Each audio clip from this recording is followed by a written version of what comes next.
reaction and that of the force. You know, good grief, what's going on here? What's happening? An entire town terrorised. Going out there like thinking, oh, it's not my turn tonight, am I not going to come home tonight? And a police force under media siege. I will need you at some point to go. We had the world's media camped out on the front lawn. I'd certainly not experienced that kind of pressure before. Tonight, the inside story of the hunt for the Suffolk Strangler, the serial killer who devastated 5 families. I wish we still had the death penalty, as this is what he truly deserves. And tore his own family apart. The thing is, the whole thing can never be put right.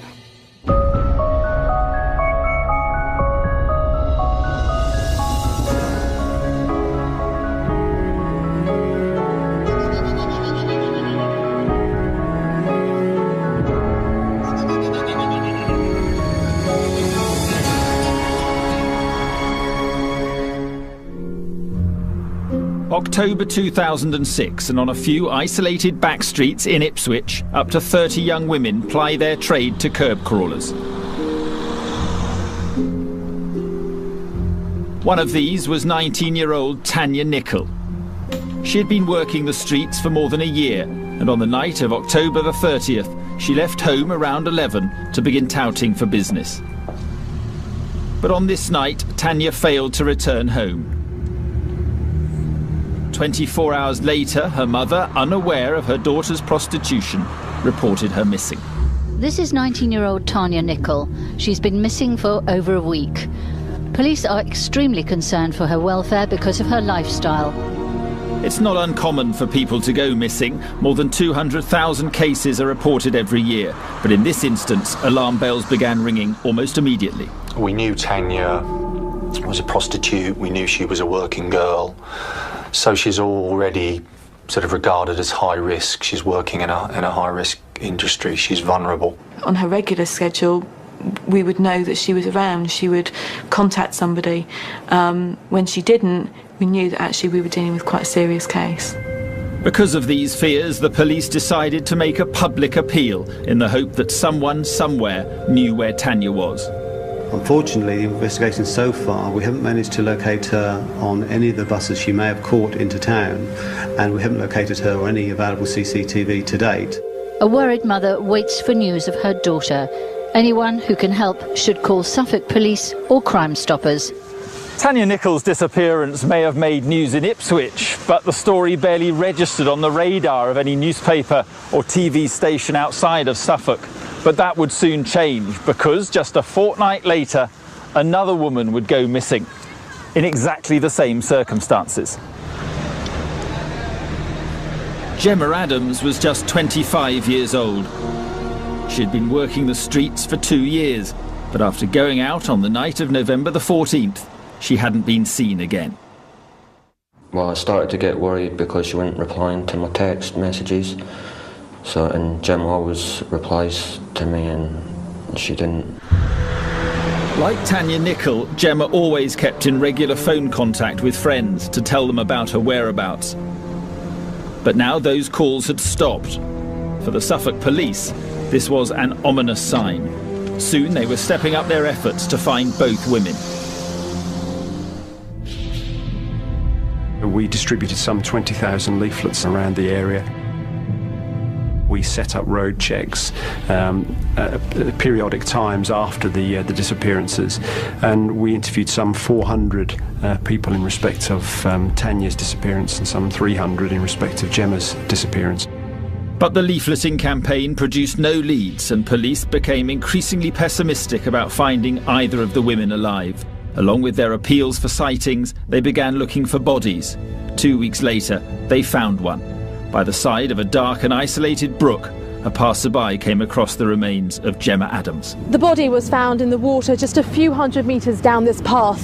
Police have now sectioned off a wide area and are investigating the scene. When Gemma was found, I think we went into shock. We all thought that, OK, we had 2 women that were missing, but we were confident that we were going to find them. And that's when it sort of started to hit home that we were dealing with a murder case then. With one prostitute dead and another missing, local reporters descended on the red light district. There they found girls who were frightened to work, but still unwilling to give up. Going out there like thinking, oh, it's not my turn tonight, am I not going to come home tonight, do you know what I mean? But what choice have I got but to go out there? Like, so, like, you're in a dilemma. Like, if you don't go out there, you're going to be ill. If you do go out there, then you're going to be terrified. All the women had a Class A drugs habit, so the reason they were going out was to feed that habit. They weren't going out for fun, you know, or because they thought, oh, well, you know, I'll pop out and do a bit of work and then I'll come back again. Actually, they needed that. They were being drawn by that addiction. Cars would go by and you'd be prayed that they would pick you up to get money, but you'd be praying that they wouldn't, because you don't want them to do what they're going to do. After finding the first body, the police extended their search for Tanya. And 6 days later, they found her. Like Gemma, she was discovered in Belstead Brook, and like Gemma, she'd been murdered. Discreetly shielded by a line of police officers in their vehicles, the body of a young woman is recovered from a brook in the countryside just outside Ipswich. For the second time in less than a week, the grim sight of an ambulance taking away a dead girl whose naked body had somehow ended up in a stream. This probably wasn't the deposition site. It wasn't where she'd entered the water.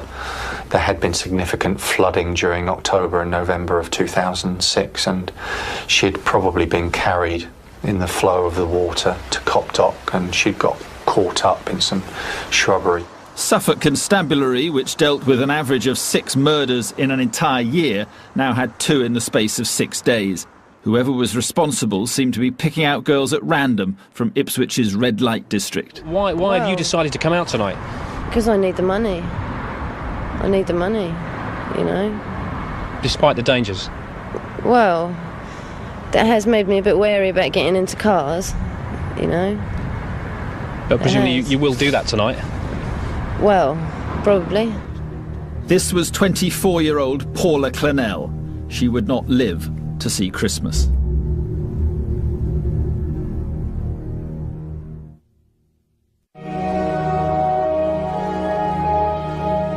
In December 2006, the sleepy county of Suffolk had become the scene of one of Britain's biggest investigations. 2 women had been found dead after going missing on the streets of Ipswich, and although their bodies were both discovered in the same river, detectives were unable to establish a definite link. The bodies of Tanya Nicholl and Gemma Adams were found in fast-flowing, very, very cold water. And the problem that presented from our perspective was because of the immersion in water, any trace evidence that was present was likely to have been destroyed or washed away. But if there was any doubt that the deaths were linked, it was soon to be removed. Despite a high police presence on the streets, Suffolk Constabulary were getting more reports of women disappearing. And just days after the second body was found, a third was also discovered. This time, the victim was 24-year-old Annalie Alderton, and like the others, she'd been working as a prostitute. Once Annalie Alderton's body had been found, then clearly we were into a different realm, and it looked at that stage very much that we'd got a serial killer on our hands. We'd clearly got very, very obviously linked murder investigations in a very close area around Ipswich, and all the indications at that stage was it was the work of one man or men working together in sort of a spree of killing. Because Annalie's body was found on dry land, the police felt they had a better chance of finding useful evidence. Head of crime scenes David Stagg was given overall responsibility for recovering it. As you can see, the site where the body was deposited is literally 15, 20 yards away from the road, in a little bit of a clearing. This is pretty much as it was at the time with the foliage. The body itself was actually laid out in a cruciform position, which was quite disturbing for the people who actually found the body. But of course the weather at the time was absolutely appalling, and that presented a big problem for the scenes of crime officers who came here, because priority number 1 was all about scene preservation. The opportunities for DNA evidence and fibre evidence would be washed away unless we got the tent over the body as soon as possible. As the forensic officers got to work, the investigation team came to terms with the new enormity of the case. A small force like Suffolk was ill-equipped to deal with a serial killer. There probably wasn't an hour went past where I wasn't thinking, how many more, what else are we going to find, because it was just escalating at such a rate. What we lacked were the staff, the numbers of police officers and police staff to actually assist us to put in place all of the different things we needed to do. Of the 43 police forces in England and Wales, 40 sent help. More than 100 members of the Forensic Science Service were also drafted in. David Stagg and his team were under pressure to find clues pointing to Annalie's killer, but it was proving difficult. As you can see by the undergrowth that's here, it can be difficult to establish who has been where within the scene. Footprints aren't left very readily on this type of ground, apart from some of the foliage being trampled down. It is quite difficult to determine, if a body's been lying here for sort of 5 days, exactly where the point of access was, and we did have difficulties with that with this particular scene. Meanwhile, detectives began piecing together Annalie's last known movements. They discovered that she had travelled by train from Harwich to work in Ipswich's red light district on the night she disappeared. We got some CCTV footage of her travelling on the train and on the platform at Manningtree before actually travelling on to Ipswich. We established that she'd visited her mother before leaving Essex. She was actually looking to raise money in order to buy Christmas presents. But there was something more significant about these CCTV images. The date on the film showed they were captured on December the 3rd, the day after the first body, that of Gemma Adams, was found. That meant the killer was not only on the loose, he was also operating right under the noses of the police. That he continued to prey on these women was incredibly audacious, but very risky as well. The police very quickly, as you'd expect, targeted the red light district. They had a very visible presence there. One slip up, one foul move, and he would have been caught red-handed. And there were people who were saying, well, how can this possibly happen? You know, we've got the CCTV cameras, there's plenty of officers around the streets. It wasn't just the public who were asking those questions, the media were too. They were descending on Suffolk in force, and as the number of victims grew, so did the amount of cameras. We confirmed the recovery of a third body with the media on that Sunday evening, so we knew what to expect the following day. It was pretty overwhelming, and it continued to build throughout the course of that week. The interest in the story suddenly mushroomed, really. It became enormous overnight. Can I clarify, 98 of 12, thank you. One of the smallest forces in the country is now dealing with an unprecedented killing spree. You can imagine my reaction and that of the force. You know, good grief, what's going on here? What's happening? This just doesn't happen in Suffolk. On average, we get about 6 or 7 murders a year here in Suffolk. Well, we now had 3 during, a relatively short period of time. Little did I know, of course, what was to come. What did come, and very quickly, was news of yet more prostitutes disappearing. Annette Nichols was one of 2 women to go missing during the following days. The other was Paula Clennell, who had given a TV interview on the streets of Ipswich less than a week before. I'm hoping for the best. I'm hoping that she is with friends or something, if she's done something wrong. I don't know.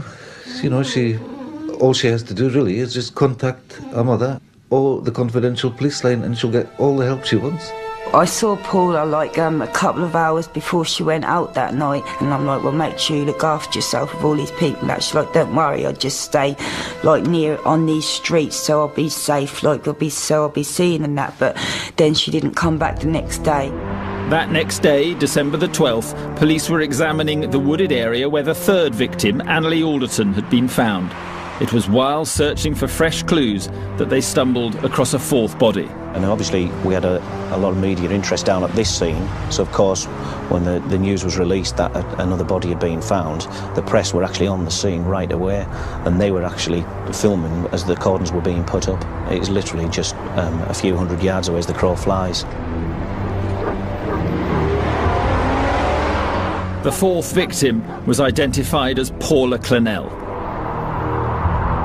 I will need you at some point to go, all right? No problem at all. When Paula's body was discovered, we deployed the force helicopter to overfly the area and photographically capture the scenes. And you can see the live images, and we can see the first body, what transpired to be Paula. And it appears that Paula had just been dumped. She'd just been dumped probably about 8 or 10 metres in from the road into fairly deep undergrowth. And we looked away, I think, to speak to the inspector. Turned back and saw a body on the screen which actually was laying in a different position. Didn't think too much of it at that time. It really sort of just was carrying on organising things. And of course reality then kicks in, and we realise that actually the air support unit have found a second body. And it was, it was a horrible double take, and then a realisation that actually we've got a fifth victim there, and that was a real spine-chilling moment. Victim number 5 was identified as 29-year-old Annette Nichols. A police press conference later revealed another ghastly twist in this tale. At 3:48 p.m, a crew member on board the helicopter spotted what appeared to be a second body, a few hundred yards away from the site of the first body. As you will understand, we don't have a great deal of information. As the Chief Constable has just indicated, this is breaking news and we're giving it to you as we get it. In less than a fortnight, the police had now discovered 5 bodies. Gemma Adams, Tanya Nichol, Annalie Alderton, Paula Clennell and Annette Nichols. All prostitutes, all working the same few streets. It just took the whole community, I think it took the world by surprise. I don't think anybody expected it. 5 bodies in 10 days in similar circumstances, what was happening here. And I think that's what captivated the imagination of not just the local community, but the world. I'm not walking in the places that I'd usually walk in. I know the village quite well, and it's really quite shocking. I think we're all, in deep shock, really, the way we all feel. I feel sick. I woke up with a headache this morning, to be honest. It's awful. Ipswich is quite a small, insular community, really, and I think there are a lot of people in the town who had some kind of connection to the girls that were going missing or had been killed, whether it be through a friend or through a relative. It was a pretty frightening time to be in the town. So frightening, it even began to affect the town's commercial life. For many, the simple daily routine of travelling to and from work had become a nightmare. The effects on everybody, but the female staff in particular, was massive. And we work shifts here, so lots of girls have to walk home in the dark, or walk to the bus in the dark, or walk to their car in the dark. And a lot of their cars are parked not very far from where these unfortunate girls operated. So they were scared. In the midst of the frenzy, a national newspaper offered £250,000 reward for information leading to the killer. But the story was making headlines far beyond Britain. We had the world's media camped out on the front lawn here at police headquarters. I'd certainly not experienced that kind of pressure before. I don't think any of us had. In fact, I don't think many of our colleagues around the country have, because of the unique nature of these crimes and because of the speed with which they were occurring. It was just a unique set of circumstances. But for all the international interest, this remained a small town tragedy. On December the 16th, Ipswich came together to remember its dead.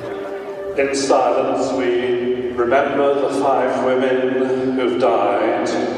We remember Gemma, Annette, Paula, Tanya, Annalie. Understandably, I suspect the community were looking in, thinking, what's happening here in our county?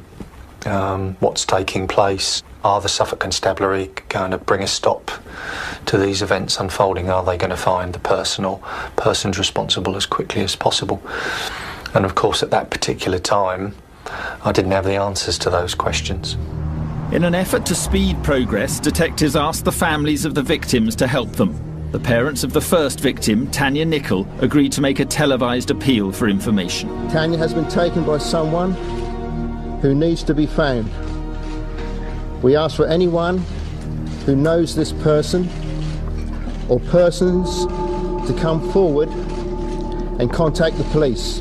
The appeal and the relentless media coverage led to a huge amount of calls from the public. Despite the force already being overstretched, every one of them needed to be checked out. Just during that middle week of December, we received something like in excess of 12,000 telephone calls. I needed to reassure myself that there were no sort of golden nuggets of information amongst that volume of calls. One name that came up repeatedly during those calls was Tom Stevens. The 37-year-old supermarket worker knew many of the prostitutes operating in Ipswich and had made himself available for interviews with journalists covering the story. Although he denied involvement in the murders, in one interview he had hinted that he could have been the killer.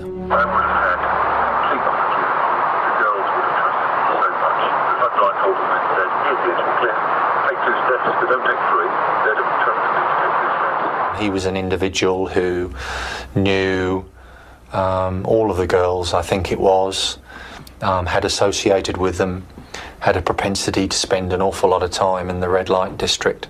So he was of interest to us. He was just really weird and nosy and wanted to know everything about you and that, and like I just thought it was like really creepy and everything, and like give like girls a lift to go and get their stuff and everything like that.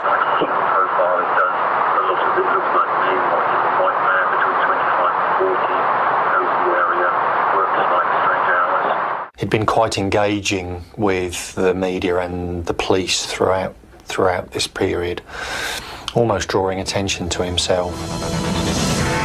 In custody and helping police with their inquiries, the man who lived here is being held by police hunting the Suffolk serial killer. Detectives investigating the murder of 5 women in Ipswich area have today, Monday the 18th of December 2006, arrested a man. But if the police were to charge their suspect, they would need more than just circumstantial evidence. They ordered the forensic team to examine 3 of the prostitutes' bodies, looking for traces of DNA from their attacker. If it matched that of Tom Stevens, they would have their serial killer. Given the seriousness of this investigation and the time pressure the police were under and ourselves, we managed to turn the analysis around an unprecedented time of 8 hours, which is pretty much unheard of in an investigation of that type. And despite our low expectation of finding anything, a full DNA profile was obtained. We've got a DNA profile not of just one of the victims, but all 3, and it was the same man. But the DNA did not match that of their suspect. Tom Stevens was in the clear. The killer was still at large.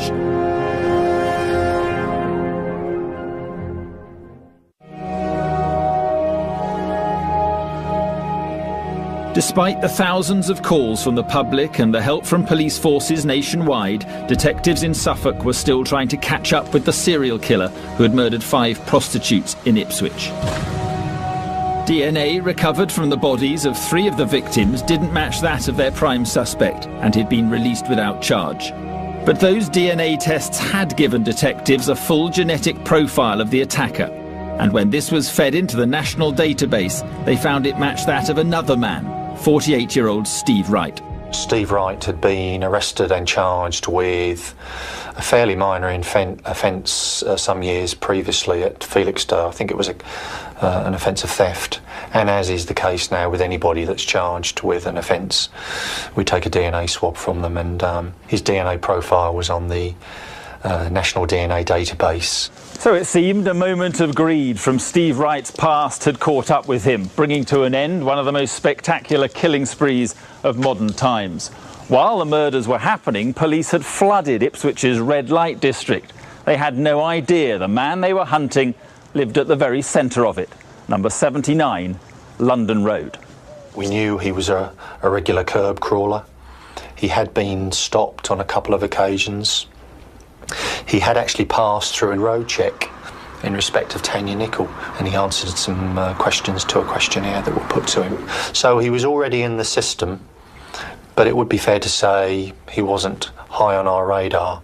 Steve Wright only moved to London Road, which is in the heart of Ipswich's red light district, a matter of weeks before the first girl, Tanya Nicol, went missing. He moved directly into the red light district with his partner, Pam Wright.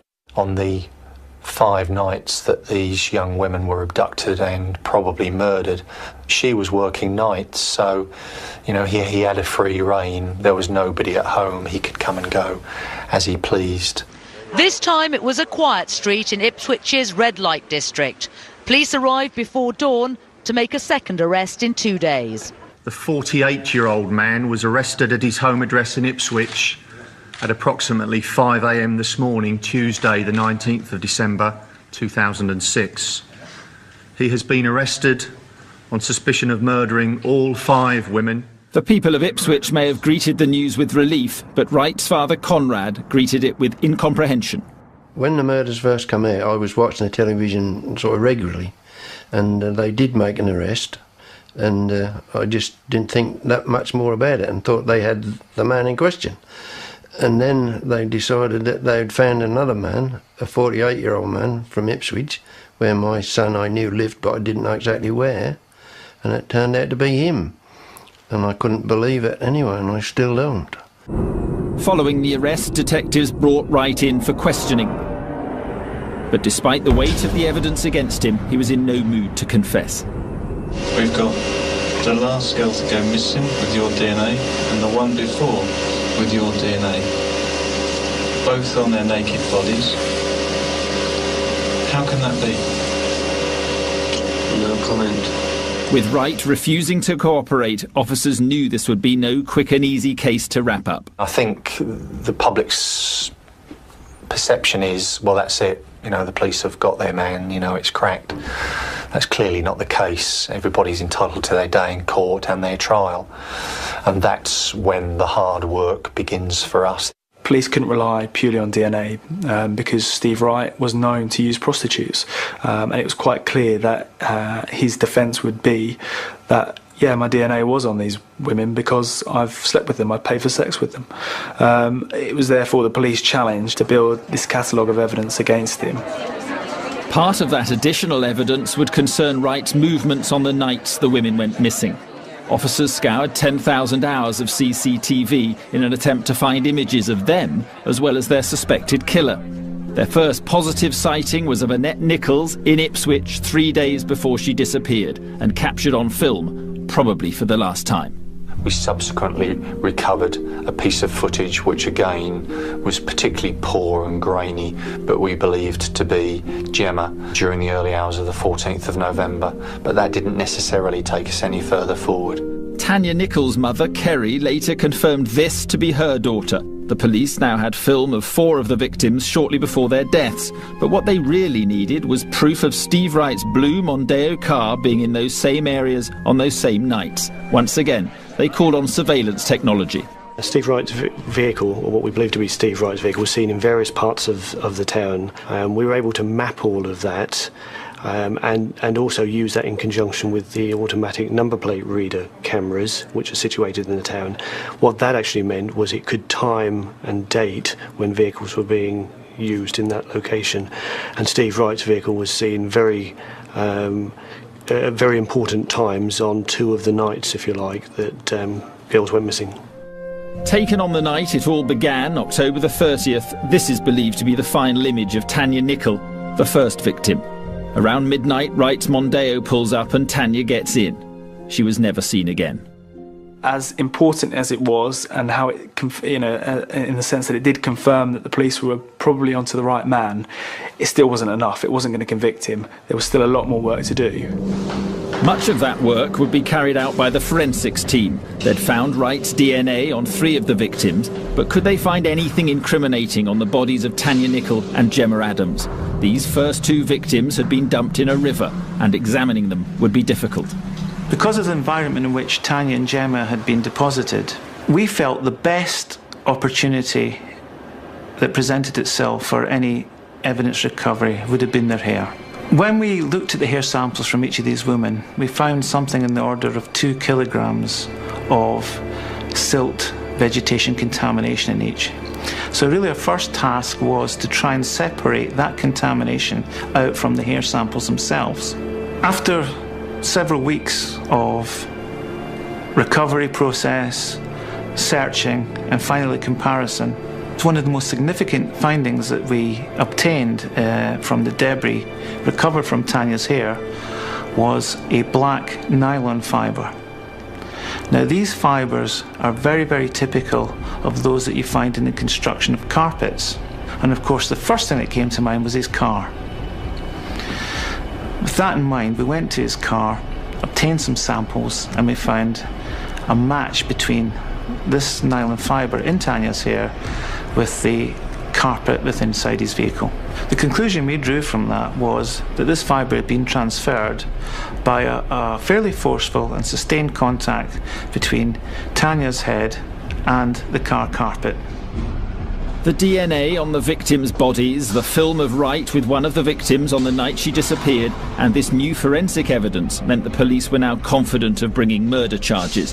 But waiting on remand in prison, Wright was still claiming innocence, even to his father. I had a letter from the prison to say that I'd been put on a visiting list by Steve, and I made an appointment, and I went through the arrivals, and then he declined to see me. I come away not having seen him. I wrote him a letter, and he wrote me one back. My head seems to be all over the place at the moment, so please try and sort this out. You say you want to help, so please do that one thing for me, but I don't know what he means.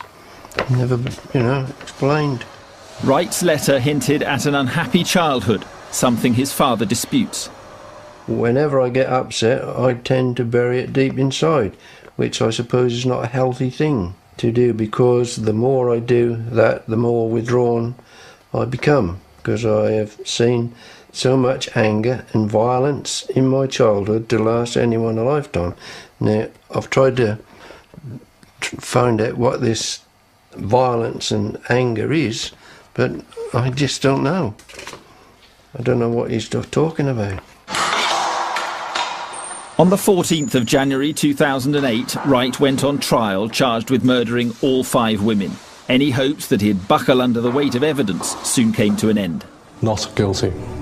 He maintained his innocence throughout. By the time Wright took to the stand, we were several weeks into the trial. Suddenly, the tension rose, and it became incredibly interesting, of course, to hear what he actually had to say for himself. It was the first time any of us had even heard him utter a word. There are a number of coincidences in this case, are there not, Mr. Wright? Are there not? It would seem so, yes. Well, let us consider just a few of them, shall we? There were 57 different coincidences which were put to him, and to everyone he gave pretty much the same answer, which was, it would seem so, yes. Shall we start with your DNA? That is another coincidence, is it not? It would seem so, yes. Because it would seem that your full profile is on the bodies of the 3 women who were recovered from dry land. Is that a coincidence? It would seem so, yes. It seemed to me that an innocent man would have attempted to elaborate a little bit more. Giving this same answer time and time again suggested he had something to hide. The coincidences kept coming. DNA profiles of the victims found on dry land were on Wright's gloves. The blood of Paula Clennell and Annette Nichols was found on his reflective jacket. And fibres from Wright's home were connected to 4 of the 5 bodies. The fact is, there are no coincidences in this case, are there, Mr. Wright? The fact is that you murdered each of these women. No, I did not. It was a pretty nervy trial. We'd been under pretty immense pressure, and as we'd got towards the end of the trial, that pressure just increased. The weight of expectation was pretty immense, as you can imagine. But in the end, the jury adjourned for just 6 hours before delivering its verdict. Guilty, the serial sex killer and his campaign of murder. At 12:30, the gates of Ipswich Crown Court slowly opened. Led by 3 police outriders, the prison van carrying Steve Wright emerged. From behind the barriers came shouts of abuse. "Scum," one man screamed. An evil killer incarcerated forever. Wright was now officially a serial killer and branded as one of the most evil men in Britain. His father, finding it almost impossible to accept, wrote to him one last time to get the truth. Myself, I don't believe and can't even imagine how any one person could have carried out 5 murders in so short a time. And quite honestly, I don't think you could even kill a rabbit. I just don't think there's enough aggression in him. If I had a rabbit in the garden, I said, I want, can you go and wring its neck? He wouldn't be able to do it.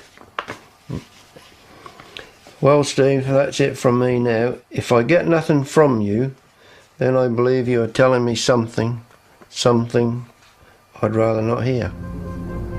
In other words, if he's guilty, I was thinking if he don't write, then he's telling me he's guilty. That was the way I wanted to put that across. He didn't write anyway. Wright's father may have found it hard to believe he was a multiple murderer, but others did not. And as more evidence about his past emerged, some were beginning to ask, had he killed even more? He went for us with a knife. He was so strong. He really was. He used to call himself the mean machine.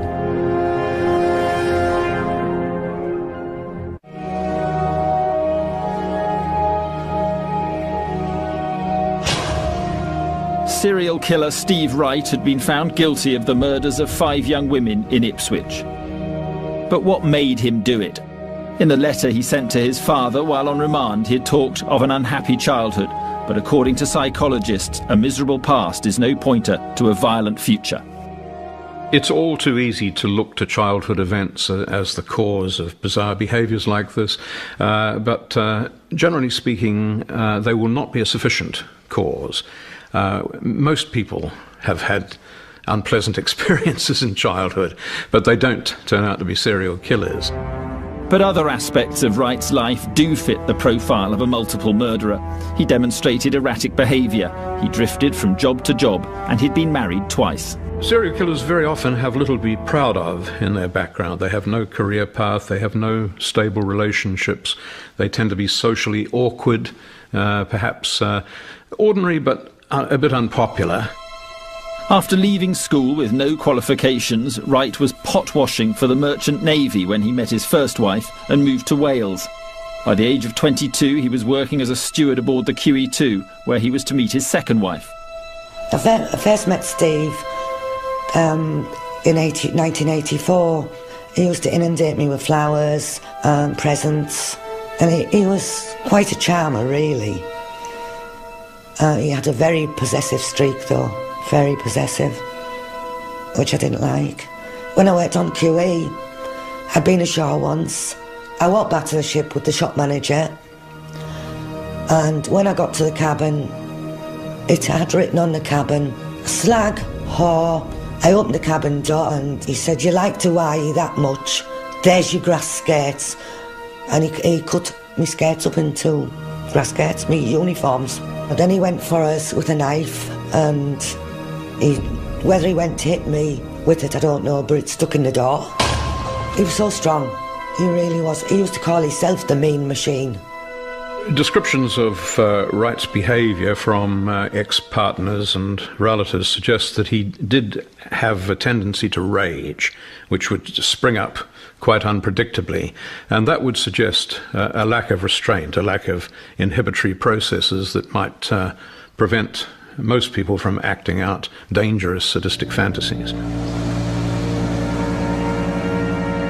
Wright also displayed another typical trait of serial killers. His murder methods showed he knew how to dispose of incriminating evidence without leaving a trace. What it suggested potentially was somebody who had awareness of forensic issues and had perhaps taken time to remove any potential discovery of evidence by placing their bodies in water. It clearly reduced the opportunities significantly for us. By removing clothing, that potentially reduces the opportunities. The fact that we didn't find any clothing clearly reduced our opportunities. Wright sort of fits the profile of a serial killer in every respect except age. He was 48 at the time of the Ipswich killings, and that is amazingly middle-aged by the usual standards of serial killing, where usually they have begun their activities perhaps mid to late 20s or early 30s at the latest. But had Wright really left it until his late 40s to begin killing, or had he started earlier? Those who have delved into his background point to patterns of behaviour, unsolved deaths and methods of murder, all of which suggest that the number of his victims may be even higher than the official tally. On leaving the QE2, Wright married Diane and they managed a pub in Norwich. Just as he would do in Ipswich, Wright moved into the heart of the city's red light district. It was frequented by sex workers, and he was known to many of those women. It also emerged that there were unsolved murder cases involving prostitutes, women who went missing, and that obviously sent alarm bells ringing. The families of unsolved murder victims in East Anglia began asking questions about the so-called Suffolk Strangler. One of them was the father of murdered prostitute Michelle Bettles. Once Steve Wright had been arrested, and obviously then more information was being released, at that point the wondering about was, or could he have been involved in Michelle's death, obviously became stronger, because there was lots of connections you can put there. Tonight we start with the continuing search for the killer of a young woman who worked as a prostitute in Norwich. Michelle Bettles' body was found in woodland on the outskirts of the city 3 weeks ago. She'd been strangled, she was only 22, and she had 3 young children. In 2002, Michelle travelled to work in Norwich's red light district, not far from the Ferryboat Inn. As far as we know, the last sighting was actually 3 days before Michelle was found. There's 3 days of her life that we've not got a clue where she was or what happened. Michelle had drifted into drugs, prostitution, and everything else. In all, 4 prostitutes have gone missing since 1992 in East Anglia. Mandy Duncan and Kelly Pratt have never been found. But the similarities between Michelle Bettles and Natalie Pearman's cases and those of the Ipswich Five are undeniable. Some of the clothing from the girls in Ipswich is missing, and in Michelle's case there's clothing missing as well. You've then got the situations where all the girls were found, or most of the girls were found, with it being always in woodlands, not too far from water. If Steve Wright is responsible for not only Michelle's death, but Natalie Pearman and the other girls as well, then he should be charged with that. And then their parents can actually turn around and say, it's over, sorry. We're looking at Steve Wright's lifetime timeline to look at his particular movements to see if in fact he may have been responsible for murder in the past, but at this particular time that remains just that, speculation.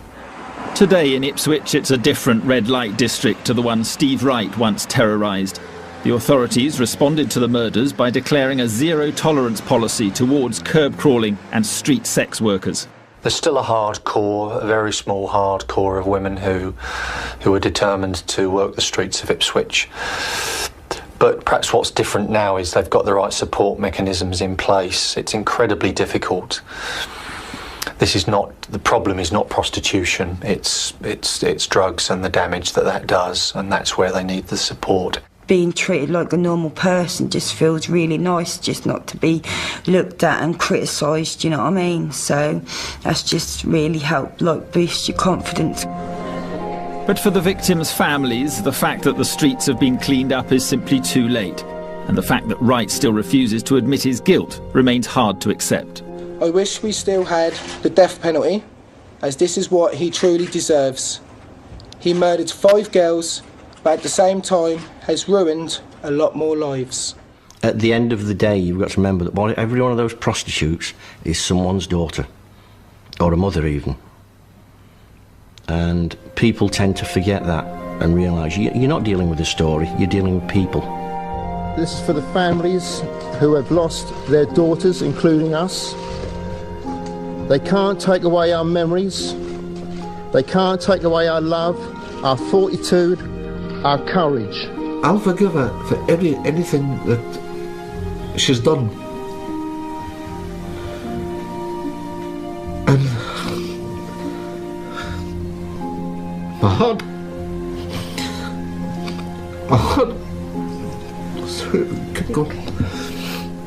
goes out to these 5 victims. But there is also another victim, the father who never knew about his son's terrible secret. While Steve Wright spends the rest of his life in jail, he must serve his own unbearable sentence. Is he innocent? I don't know. Is he guilty? Everyone's telling me he is. But I just cannot see him capable of doing it. The thing is, the whole thing can never be put right.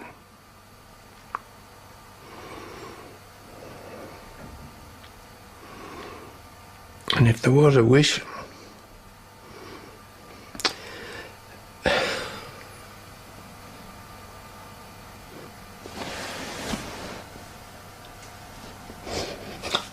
see, 5 young girls had their life taken, and I'm told that my son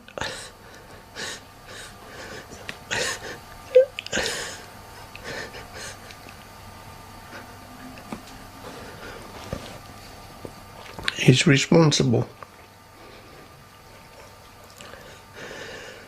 So if I had a wish, it would be for that to be turned round and not to have happened.